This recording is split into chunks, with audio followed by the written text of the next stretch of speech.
আসসালামু আলাইকুম। মিনি কিচেনে আজকের রেসিপি ঢেঁড়স ভাজি। ঢেঁড়সগুলো কুচি করে কেটে নিয়েছি। এখন কড়াইতে তেল দিয়ে দিলাম। গরম তেলের মধ্যে পেঁয়াজ কুচি এবং কাঁচামরিচ দিয়ে দিলাম। পেঁয়াজ মরিচগুলো হালকা করে ভেজে নেব।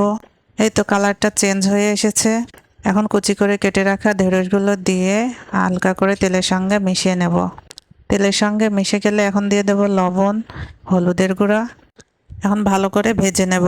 চুলার আঁচটা মিডিয়াম পর্যায়ে রেখে সময় নিয়ে ভাজতে হবে আর অনবরত নাড়তে হবে যাতে পুড়ে না যায়। এতো কালারটা চেঞ্জ হয়ে আসছে এবং পরিমাণটা আস্তে আস্তে কমতে থাকবে। ভিডিওটি ভালো লাগলে অবশ্যই লাইক করে দিও। এতো কালারটা চেঞ্জ হচ্ছে, পরিমাণটাও কমতে শুরু করেছে এবং ঢেঁড়সের কুচিগুলো থেকে তেল ছাড়তে শুরু করে দিয়েছে। তো ফাইনালি ভাজিটা রেডি হয়ে গেছে। এমনই রাখবো, এর থেকে বেশি করলে কালারটা একদম কালো হয়ে যাবে এবং স্বাদটা তেমন ভালো লাগবে না।